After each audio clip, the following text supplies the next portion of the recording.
Finally! I'm tired. I just got back from a 3-day, 4-night business trip. A whirlwind trip to Hokkaido. I'm really exhausted. I can't wait to see my daughter. Gracie? Where are you? Mommy's back. I brought some souvenirs.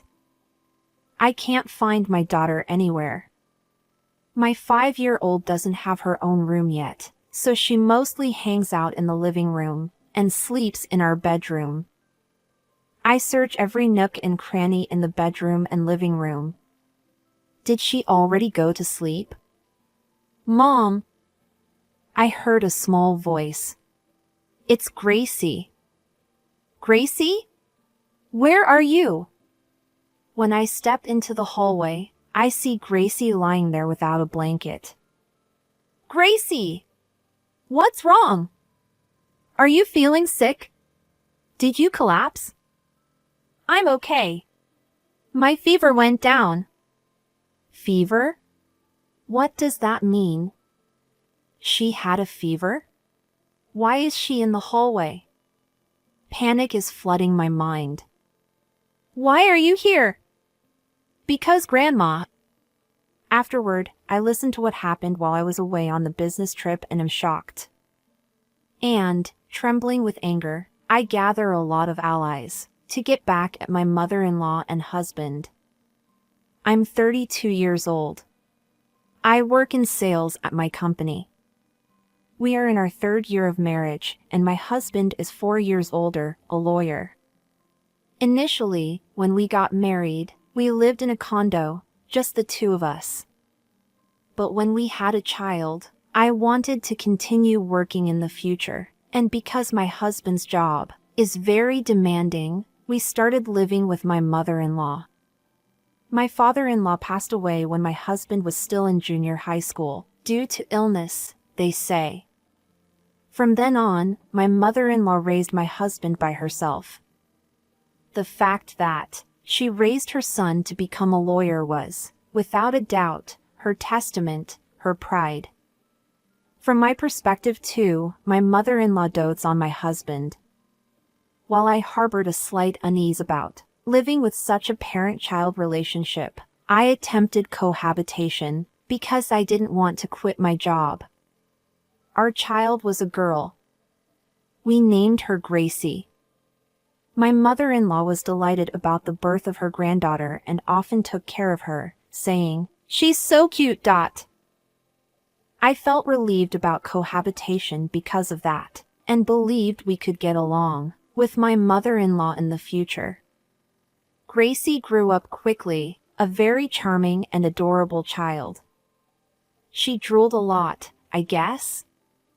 Since the old days, it's been said that drooling is a sign of good health. She couldn't even wipe it away with a bib. We had to wrap a towel around her. Sometimes, droplets of saliva would fall to the floor. At that time, my mother-in-law casually mentioned something. "Oh, that's dirty. Let's disinfect it with alcohol." I hadn't paid much attention to it until now, but it turned out to be a harbinger of a significant event. Furthermore, when my husband noticed a bit of drool on his shoulder, he would immediately change his clothes. Looking back now, I can understand why he did that. However, these scenes were things I should not have overlooked at that time. In reality, my mother-in-law was a cleanliness fanatic. If I tried to clean, she would notice any missed spots and end up saying something unnecessary, so cleaning was mainly her responsibility. Moreover, my husband, raised by such a mother, was more on the germophobic side. At the time, I thought, I'm lucky someone else handles the cleaning. As time went by, on days without school, I would leave my daughter with my mother-in-law and work full-time. My daughter was a well-behaved child who listened to my mother-in-law. "Could you help me prepare dinner a bit, Gracie?" Gracie stood up straight and said, "Yes." She headed to the bathroom first and began vigorously washing her hands. Thanks for teaching Gracie to wash her hands properly with soap before cooking, Martha. I appreciate it. My mother-in-law smiled and replied, It's the right thing to do, it's just common sense. Is my daughter's expression serious? It seems like she's afraid of something. Nevertheless, she followed my mother-in-law's instructions, donning an apron, mask, and gloves, and stood in the kitchen. You're cooking in quite the protective gear. Well, there's this pandemic going on. If something like that were to happen, it would be a big problem. If even one person from our house were to get it would be tough for you with work and school. Plus, my son doesn't have enough experience yet to handle court cases. If he starts coughing during a trial, it would be a mess. Indeed, at that time, there was a widespread outbreak of a certain contagious disease, and infected individuals were being quarantined.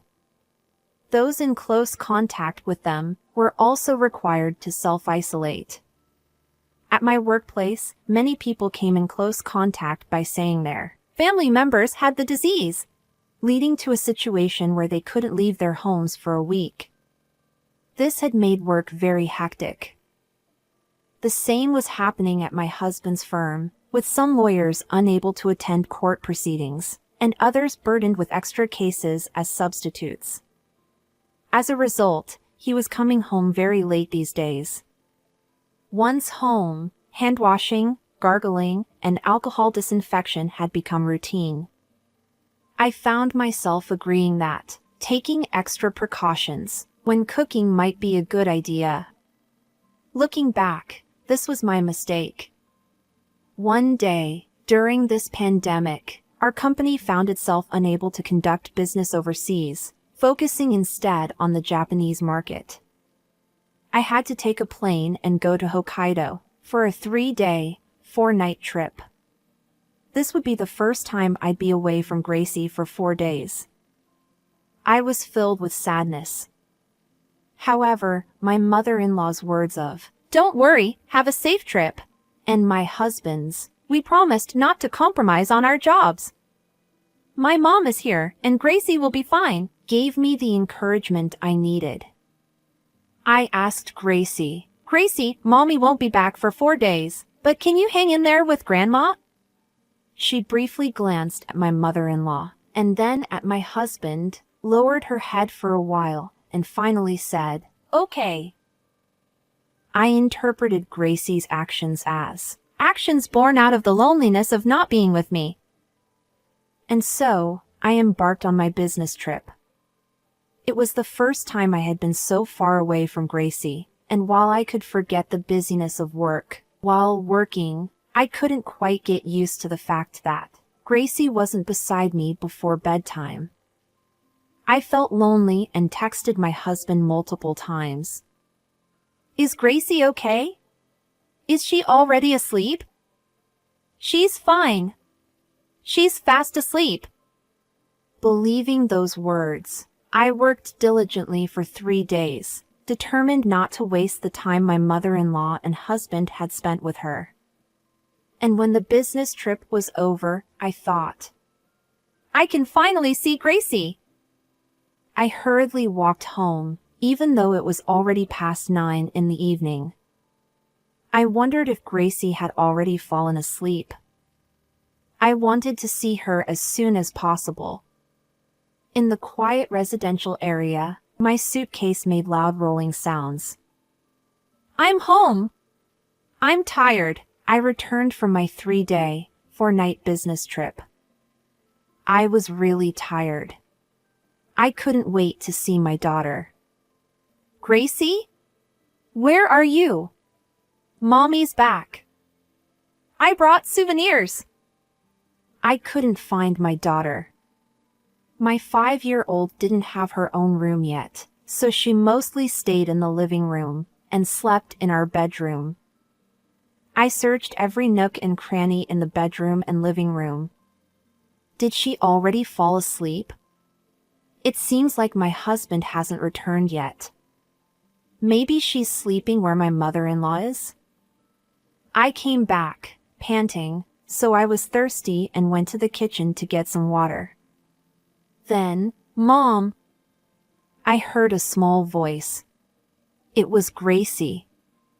Gracie? Where are you? When I stepped into the hallway, there was Gracie lying on the floor without even a blanket. Gracie! What's wrong? Are you feeling sick? Did you collapse? It's summer now, and no matter how hot it is, it's unusual for my daughter to sleep in the hallway without a single blanket. I'm okay. My fever went down. Fever? What do you mean? You had a fever? Why are you in the hallway? If you had a fever, you should be wrapped up in blankets even more. What's going on? Panic was taking over my mind. Why are you here? Because Grandma. Grandma? Just as I was about to ask for more details, my mother-in-law came over. Oh, welcome back. You were late. I'm sorry, I wanted to be back while it was still light out, but it took longer than expected. Thank you for looking after her for such a long time. Oh, it's fine. No problem at all. Did something happen with Gracie? Why is she in the hallway? Gracie got up and quickly hid behind me. I had a bad feeling about Gracie's behavior. Gracie? Yes, she was clever. So, why is she sleeping here like this? Oh, Gracie, you were here? Grandma told you to sleep outside. This is still inside the house. I was bewildered by my mother-in-law's words. Gracie was hiding behind me, holding her breath. My mother-in-law continued, You know, germs like you can be really troublesome in this house. I explained it properly to you, didn't I? Since it's still warm outside, I told you to sleep in the outdoor shed. Why are you inside? I'm sorry, Grandma. I was scared to go outside. It's pitch dark, and I thought there might be ghosts. Gracie was trembling all over. Martha, I can't quite grasp the situation here. My mother-in-law looked at me with a cold stare and began to reveal something horrifying. This child, you see, had a fever. Just a little over 37 degrees. You know, with the current pandemic, it could be a hassle for my son. So, I isolated her. Isolated, you mean outside the room? Oh, outside the room? That is still inside the house. I can't have her stay inside. She might spread respiratory droplets if she coughs. That's why I told her to go to the outdoor shed. This child never listens, despite the discipline. Outside storage? How terrible! It's a tool shed out there, isn't it? There's no electricity, and a little child like this can't sleep alone. So, are you saying it's okay for my son or me to get infected? She's always been a dirty child, you know. Drooling all the time since she was little. Truly dirty. I had to carry disinfecting alcohol with me. That's right. In those days, my daughter drooled a lot. When it dripped onto the floor, my grandmother would disinfect it with alcohol. I now understand that something I didn't think much of was related to all of this. So, what about the heavy gear, the mask, gloves, and bandana, when she was helping in the kitchen? My mother-in-law said, My son had a stomachache once, and this child helped carry dishes at that time. It's her fault. That's how my son got infected with germs. Martha, what are you saying? Do you even know what you're saying? At that moment, a voice came from behind. Oh, welcome back. I clung to my husband desperately. You know, your mother was making Gracie sleep in the hallway. She kept saying scary things like, sleep in the outdoor shed, and... However, my husband's response wasn't what I had hoped for. Oh, that's right. With that one response, I froze. Gracie had a fever, you see. She was coughing a bit too. Neither I nor Mom can afford to get sick. I have work, and Mom is elderly. That's why we made her sleep outside. I was deeply shocked to learn that Gracie was kicked out, not only by my mother-in-law, but also with my husband's consent. What do you mean? Don't you love your own child? I muttered under my breath, suppressing my anger. Of course, I love her. But Gracie still seems to have a lot of germs on her. She drooled a lot from a young age, and was always a bit messy. It's unavoidable, right? It's part of upbringing. What are you saying? Are you out of your mind? Gracie had nowhere else to go, so she was sleeping in the hallway. Is that what adults do? I vented my anger at the two of them who showed no remorse. This is part of upbringing. You wash your hands thoroughly because there are germs. It's basic, just like that. She has a fever and a cough, so she sleeps outside, for the sake of the family's happiness. Why are you so angry? Then at least give her a blanket. She has a fever, and not even putting a blanket on her, while she sleeps on the hard floor, is neglect. A blanket? Haha, don't be ridiculous. It could get contaminated with germs. My mother-in-law laughed as she said that. And terrifyingly enough, my husband was also laughing. Well, let's go to bed now. We have to disinfect that place tomorrow. What a situation. Nothing I say will change these two anymore. I decided to take my daughter and return to my parents' house, even though it was nighttime. As I packed our things, I noticed that a lot of my daughter's clothes were missing. Huh? Gracie, where are those clothes? Oh! Grandma said they were contaminated and threw them away. I'm sorry, Mom, even though you bought them for me. Grandma threw away a lot of things. I felt sorry for my daughter, who had been made to feel miserable. Gracie, I'm really sorry. I'm sorry for making you go through this. Let's leave here. Let's go quickly. With that, Gracie left the house with me, still in her pajamas. My parents were surprised when we returned in the middle of the night, and it was even more surprising considering Gracie was still in her pajamas. They must have been through something. They sensed it and let us in. They laid out warm blankets for us and said, just rest today. Gracie slept with a smile on her face in the warm futon. She must have been very tired, because she fell asleep in no time.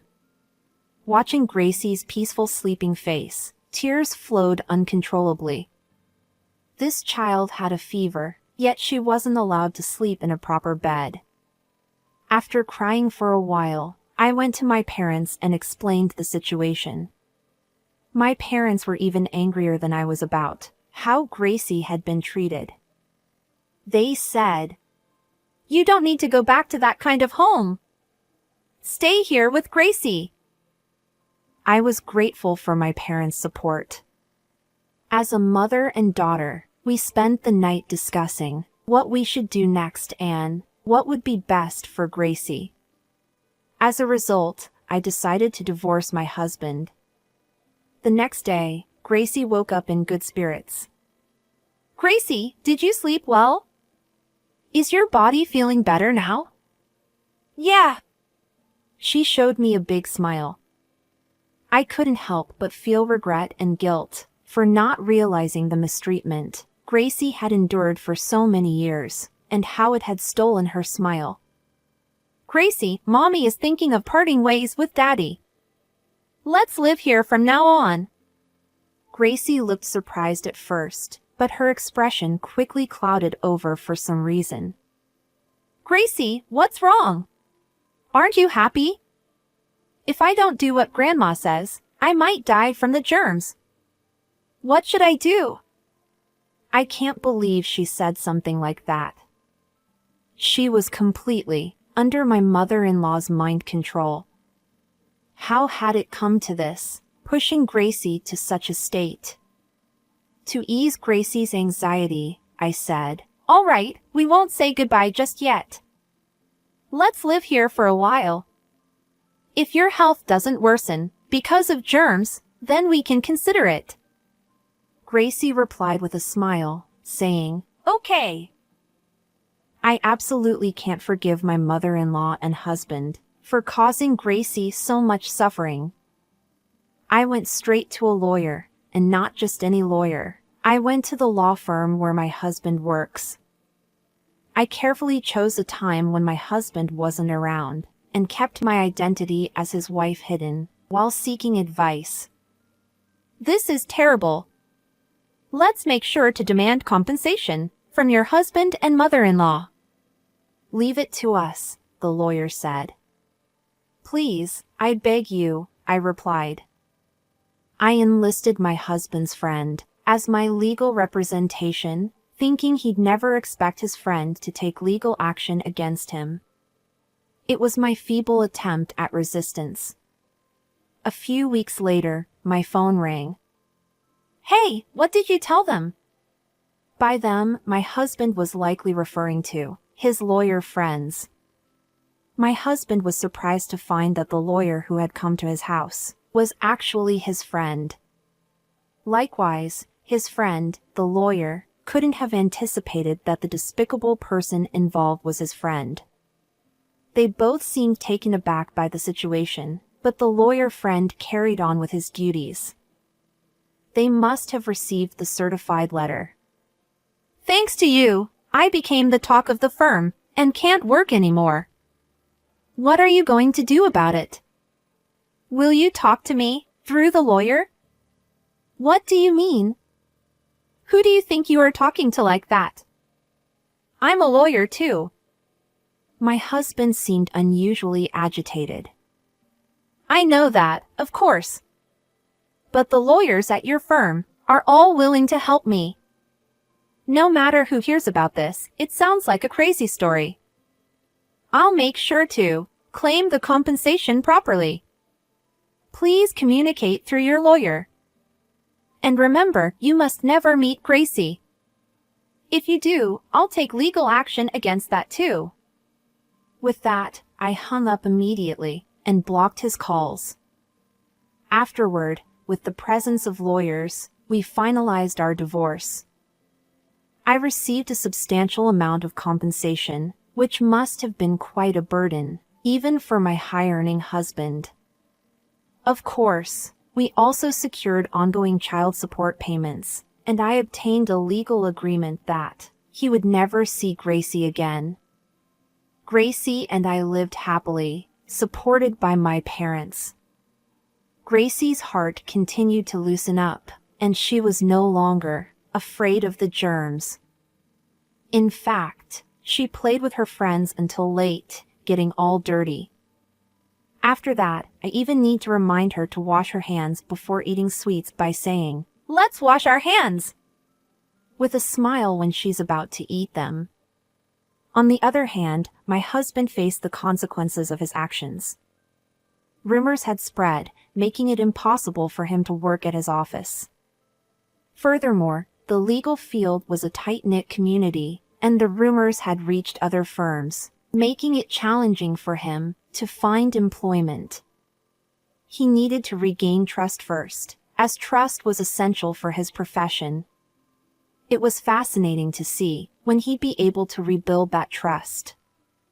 As for my mother-in-law, it seemed like she had contracted the prevailing illness. She had a high fever and a persistent cough, but it appeared that my husband didn't provide her with a blanket either. She brought this upon herself, and I hoped she'd be comfortable sleeping in the shed. I imagined my husband probably took care of her fully equipped, with gloves and protective gear. Well, they would have to get along. These were stories I heard from the lawyer. They were no longer relevant to us. I didn't want to get involved any further, and had no desire to inquire. I only wanted Gracie to regain her freedom and live a carefree life.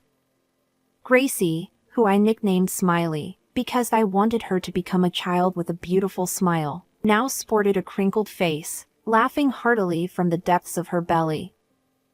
I was satisfied that I had finally captured Gracie's true smile.